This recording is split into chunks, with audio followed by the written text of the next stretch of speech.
तेरे साथ बात करनी है। तुम देख नहीं रहे कि यहाँ एक जरूरी मीटिंग चल रही है? बाकी मीटिंग्स मेरी मीटिंग के बाद। देवा, देखो तुम।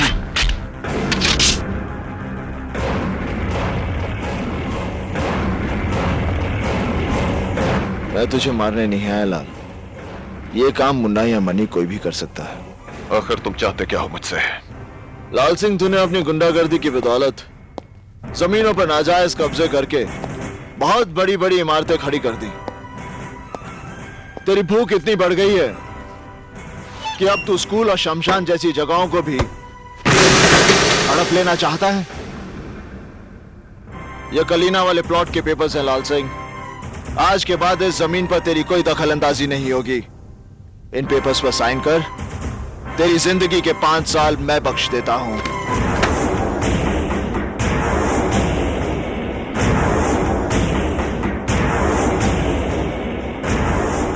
एक मामूली से प्लॉट के लिए 5 साल की जिंदगी घाटे का सौदा नहीं है लाल। ले साइन कर।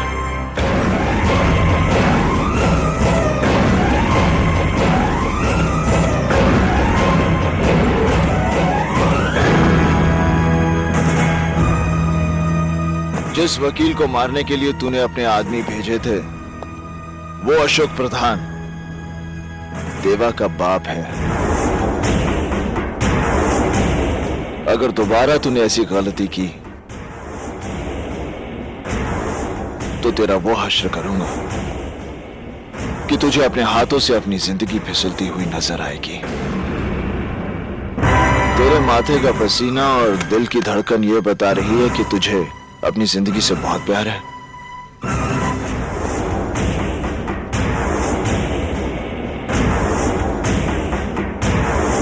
चिल्लाओ मत इंस्पेक्टर, ये देवा की अदालत है और मेरी अदालत में अपराधियों को ऊंचा बोलने की इजाजत नहीं। लेकिन मैंने किया क्या? तेरे गुनाहों का काला चिट्ठा मेरे पास है इंस्पेक्टर।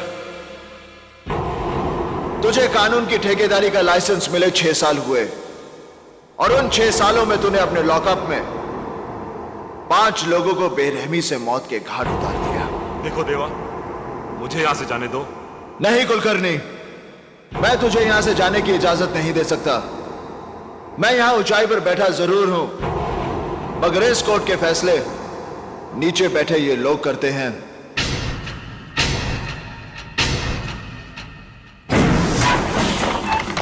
कुलकर्णी, तू गुनहगार है या बेगुनाह, इसका फैसला होना तो अभी बाकी है। अपराधी अपराधी अपराधी अपराधी अपराधी अपराधी अपराधी अपराधी। नहीं देवा, मैंने कोई अपराध नहीं किया। मैंने किसी को नहीं मारा। अब अगर मैं किसी को रिमांड पर लेता हूं और वो रिमांड में लेने के बाद जो तू उनका हश्र करता है, यही जानने के लिए मैंने जॉन को भेजा था तेरे पास। कुलकर्णी, तूने मेरे 2 आदमी मारे। उनकी मौत तो मैं तुझे बख्श भी सकता हूं, मगर जिन 3 बेगुनाह लोगों को तूने मारा है उनका तो गुनाह की दुनिया से कोई वास्ता ही नहीं था। उन्हें मारकर तूने उनके परिवारों को भूख, गरीबी और तकलीफों में झोंक दिया। उनमें से एक अपने बूढ़े मां बाप का इकलौता सहारा था और जिस मजदूर पर तूने गोलियां दागी वो 12 लोगों का पेट भरता था और अंसारी की विधवा की गोद में 3 महीने का बच्चा है। और ये सारे पाप तूने अपनी इस वर्दी पर एक और स्टार बढ़ाने के लिए किए हैं।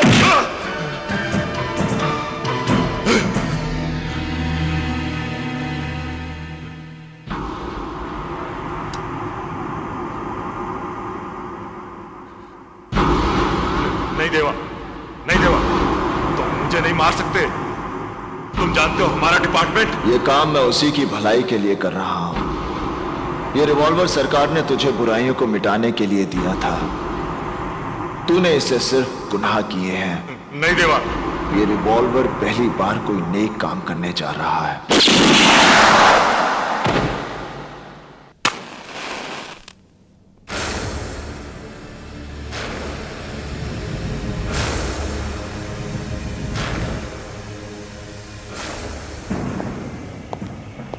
देरी से आने के लिए माफी चाहता हूं। वैसे मैं इस बात से हैरान हूं कि आप लोगों ने मुझे इस मीटिंग में क्यों बुलाया है। देवा, इन दिनों हमारे धंधे में मुश्किलें बढ़ गई हैं। इन मुश्किलों से हमें कैसे लड़ना है, इसी के बारे में बातचीत करने के लिए हम सब लोग यहां इकट्ठा हुए हैं।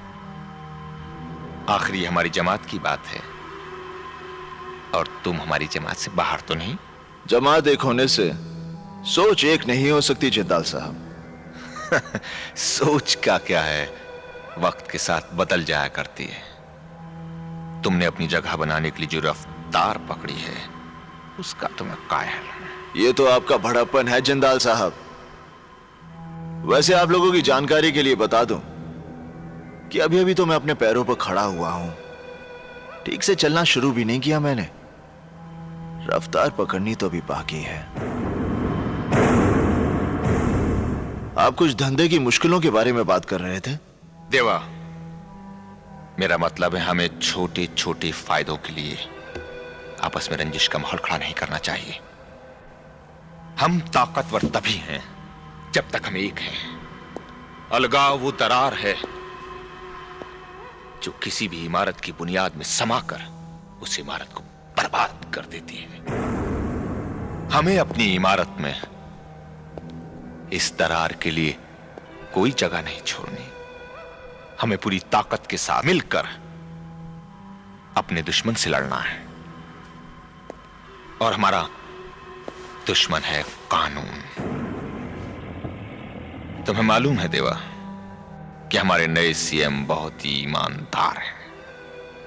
उन्होंने इस शहर से क्राइम को पूरी तरह खत्म करने का बीड़ा उठाया है, और इस ऑपरेशन का इंचार्ज उन्होंने बनाया है एसीपी इंदर सक्सेना को।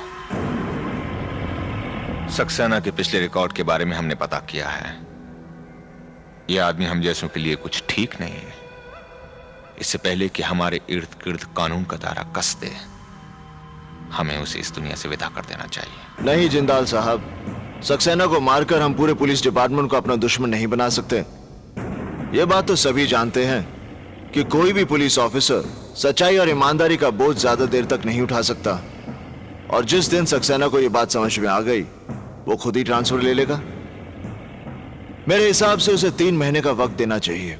अगर 3 महीने के बाद वैसा नहीं हुआ जैसा तुम सोच रहे हो, तो इंदर सक्सेना को तुम खुद मारोगे। यह वादा मैं कैसे कर सकता हूं?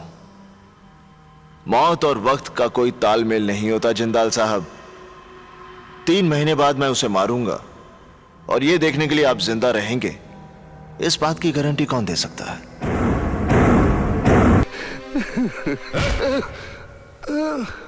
ये क्या सोने का टाइम है क्या? अबे देखता क्या है? चल उठ, चल बाहर काम पर। उठ उठ, बाहर वैन खड़ी है, चल सीधा काम पे चल।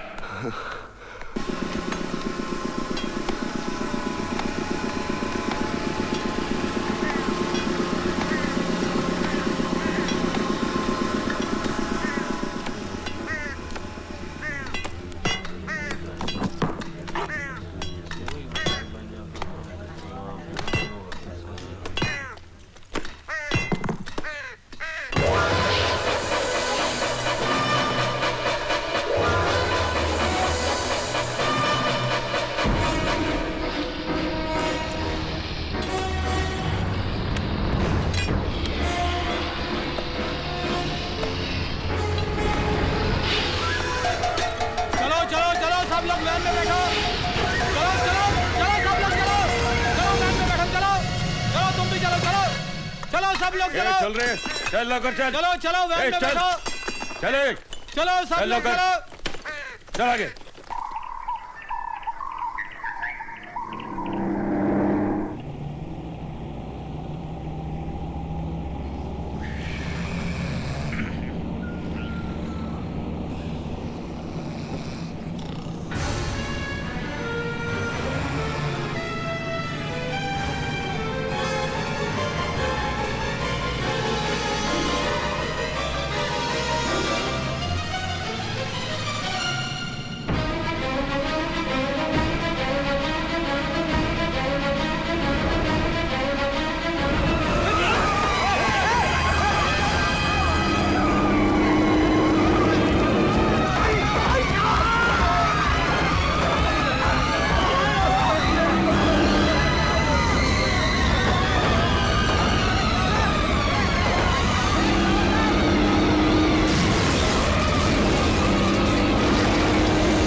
हम बड़े खेद के साथ आपको ये सूचित कर रहे हैं कि आपका पुत्र मल्हार बस दुर्घटना में लापता है।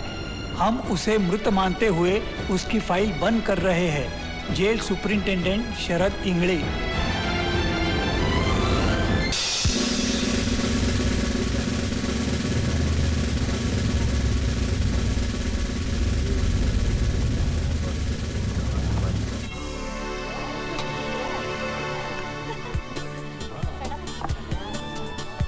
इतनी भीड़ में भी खोई हुई है आप। Nice quality. Colonel Rathi. Hi, Mrs. Chawla. Hello. Hello. This is Sophia, my assistant and companion. Hello Sophia, how are you? बैठने की इजाजत नहीं मांगूंगा। तकल्लुफ ने आदमी को इतना अजनबी कर दिया है कि लोग अपनी अपनी दुनिया में कैद होकर रह गए हैं। हम फौजी लम्हा दर लम्हा जीते हैं। तकल्लुफ के लिए हमारे पास फुर्सत ही नहीं है। वो शादी का इश्तिहार मैंने ही दिया था और ये मेरी खुशकिस्मती है कि आपने उसका जवाब दिया। देखिए, जिंदगी की खुशियां इश्तिहार देकर ढूंढनी पड़ती हैं। दरअसल चावला साहब की मौत के बाद मैं बहुत अकेली हो गई थी, इसलिए मैंने आपके। वैसे तो शादीशुदा हम भी थे। Oh really? फिर क्या हुआ? इंदिरा जी की हत्या के बाद दिल्ली में जो सिखों के घर जलाया उसमें से एक घर हमारा भी था। Oh no. हमारी आवाम की ये पुरानी आदत है। महात्मा गांधी जी की हत्या के बाद बम्बनों के घर जलाए, इंदिरा जी की हत्या के बाद सिखों को जलाया। अंधी हो जाती है हमारी आवाम भावनाओं में बहकर। क्या लेंगे आप? इंदिरा जी ने भी यही सवाल किया था, क्या लेंगे आप? हमने जवाब दिया था, गोलियां, बारूद और जख्म। 71 के वॉर के वक्त। आप 71 की वॉर में थे? लाहौर से 20 किलोमीटर दूर। अगर इंदिरा जी एक इशारा करती तो लाहौर उठाकर उनके कदमों में फेंक देता, लेकिन समझौता हुआ, हमें वापस बुलाया गया। आप जानती हैं समझौते की इस स्याही में कितने सिपाहियों का खून शामिल होता है? Yes ma'am. 1 large dram with ice. जी सर। कर्नल, और कौन कौन सी लड़ाइयां लड़ी हैं आपने? एक फौजी के लिए हर लम्हा, हर सामना एक लड़ाई है। फिर सामने दुश्मन हो या किसी की खूबसूरत आंखें, जंग का मैदान हो या किसी का रेशमी जिस्म, हमारे हाथों में इतनी हरारत है कि किसी भी जिस्म को तराश कर ताजमहल बना दे। और उन्हीं हाथों में इतना बारूद ठूसा है कि मजबूत से मजबूत किले को भी तोड़ दे। आप किले को कैसे तोड़ते हैं कर्नल राठी? तोड़ने से पहले हम दस्तक देते हैं। अगर दस्तकों का असर नहीं हुआ तो फिर हमला करते हैं। अच्छा, और उन किलों का आप क्या करते हैं कर्नल, जो बरसों से किसी दस्तक या हमले के इंतजार में रहते हैं? हम उनका दावतनामा कबूल करते हैं।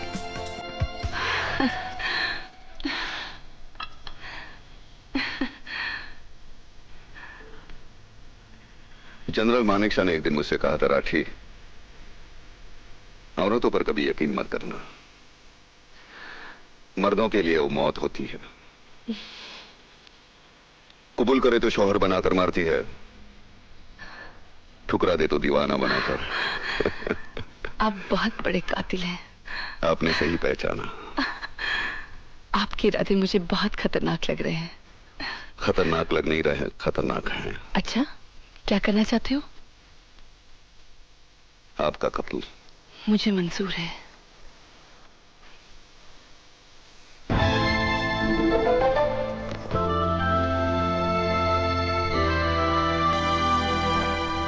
मैडम, खाना।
Police control.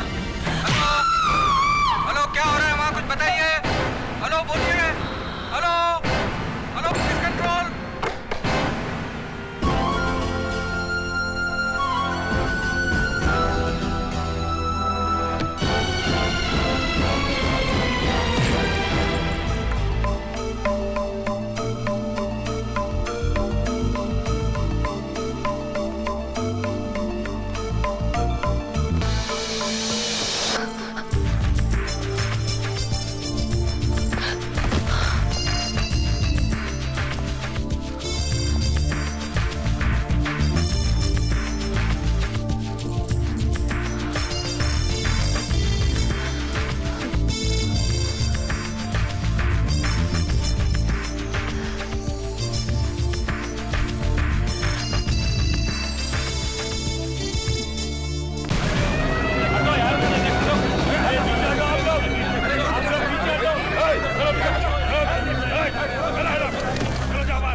आज बिजलियां बहुत चमक रही है, लगता बारिश होने वाली है। नहीं सर, ये तो कैमरे के फ्लैश चमक रहे हैं। क्या बात कर रहे हैं आप? चश्मा क्यों नहीं पहनते? अरे चश्मे की क्या बात कर रहे हैं यार तू? मुझे नहीं मालूम कैमरे के फ्लैश चमक रहे हैं। इस तरह से जोक नहीं समझ सकते। पुलिस वाले बड़े सीरियस हो जाते हैं। अगर पुलिस वाले इतने सीरियस होते तो लोग जो धड़ाधड़ मर रहे हैं वो कभी नहीं मरते। जाओ अपना काम करो, पर तलाशी लो। Yes sir. खामखा पुलिस में भर्ती होगा, अच्छा होता कवाली बना होता। तुम तो ठहरे परदेसी, हर साथ क्या निभाओगे।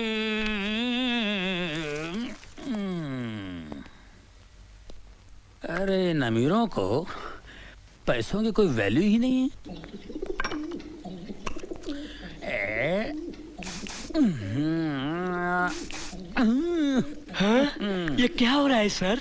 ये बहुत महंगा परफ्यूम है। सूंघोगे ना तो बेहोश हो जाओगे। तो फिर मुझे सूंघाइए ना सर।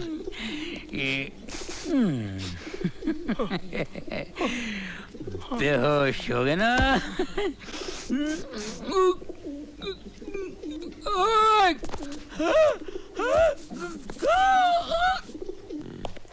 दाहिने हाथ की पोजीशन ये। हाँ सर। क्या? कमिश्नर साहब। Good morning sir. Morning. Carry on.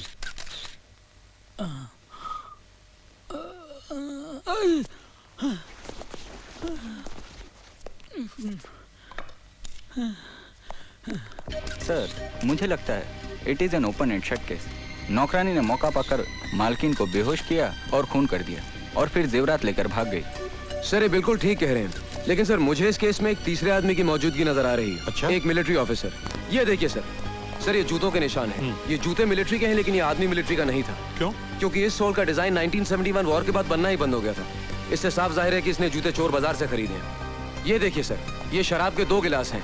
इससे पता चलता है कि मिसेस चावला उस आदमी के इतने करीब थी कि उसके साथ खुलेआम बैठकर शराब पी सकती थी। वहां पर खाना है, इसका मतलब दावत भी थी। 1 मिनट सर, जरा ये सुनिए। इस कैसेट को सुनकर पता चलता है कि उस रात मिसेस चावला बहुत रोमांटिक मूड में थी। ये भी तो हो सकता है कि उस शख्स के जाने के बाद नौकरानी ने मिसेस चावला का खून किया हो। सर अगर वो मेहमान होता तो खाना खा के जाता। डाइनिंग टेबल पर प्लेट्स पड़ी, लेकिन खाना नहीं खाया गया सर। तो फिर ये भी हो सकता है कि उस शख्स ने पहले मिसेस चावला का खून किया और फिर नौकरानी को किडनैप किया हो। जी नहीं सर, उन प्लेट्स पर जो उंगलियों के निशान हैं वो उस नौकरानी के हैं। जाहिर है वही निशान इस स्टूल पर भी हैं जिससे कि मिसेस चावला का कत्ल हुआ है। गुड। यस रहीम खान। सर ये शीशी बेहोशी की दवा है। बेहोशी की दवा? हाँ, बहुत पावरफुल है सर। सर मुझे वही दवा लगती है जिससे उन औरतों को बेहोश किया गया। इसे लैब में भेज देना। ओके। निहाल, जब तुम इतना एनालिसिस कर चुके हो तो तुम ये भी जानते होगे कि खूनी कौन है? मैं जानता हूं सर। कौन? सर ये वही बहरूपिया जिसने पिछले 1 महीने में शहर की 3 औरतों को अलग अलग भेज बदल के ठगा है। He's the same man sir. मैंने इसके ऊपर एक रिपोर्ट तैयार की। Good, very good. सर ये रही रद्दी। पेपर के एड पर निशान है, पढ़ो। पढ़ो। सिख मिलिट्री ऑफिसर को पत्नी की तलाश। Retired Sikh military. That confirms it, sir. तलाकशुदा या विधवा औरत। Good good, very good Nihal. I am proud of you. Thank you Nihal, इस अभिनेता को पकड़ने का केस मैं तुम पर सौंपता हूँ। Thank you sir. देख निहाल, मैं तो परेशान फिलहाल, मेरी बात सुन। ऐसा होता ही रहता है यार, ये कमिश्नर साहब भी जो कुछ तूने वहाँ बोला है ना, अब ये पूरा लिख लेगा और सारा क्रेडिट अपने ऊपर ले लेगा। बड़ा घटिया आदमी ईमान से है यार, कभी ना आदमी है यार। सर ये फोटोग्राफ्स कहाँ दो? अरे पुलिस स्टेशन जाके दे यार, तू मेरे पीछे क्यों जाए ऐसे? सुन निहाल, मेरी बात सुन, ये कमिश्नर इतना घटिया आदमी है, इतना गया गुजरा इंसान है, मैं बता नहीं सकता। कोई टिक नहीं सकता इस आदमी के साथ में। अरे यार, अपनी बीवी के सामने भीगी बिल्ली की तरह बैठा रहता है, कुत्ते की तरह दूध मिलाता है और अपने सामने गुस्सा उतारता है। पूरा राशन पानी लेके हम पे चढ़ता है। कसम से बोलता हूँ भिड़ू, अगर मेरे बाप का ये बॉस होता ना, तो मेरा बाप मेरे को कभी पुलिस पे नहीं भर्ती करा था। ईमान से कह रहा हूँ यार, मैं इतना अच्छा कव्वाली गाता हूँ, कसम खुदा की। ये जो अल्ताफ राजा जो फेमस है ना, उसकी जो कव्वाली है, आज उसकी जगह मैं होता, कसम खुदा की। तुम तो ठहरे परदेसी, अरे साथ क्या निभाओगे? इंस्पेक्टर रहीम खान। जी भाईजान।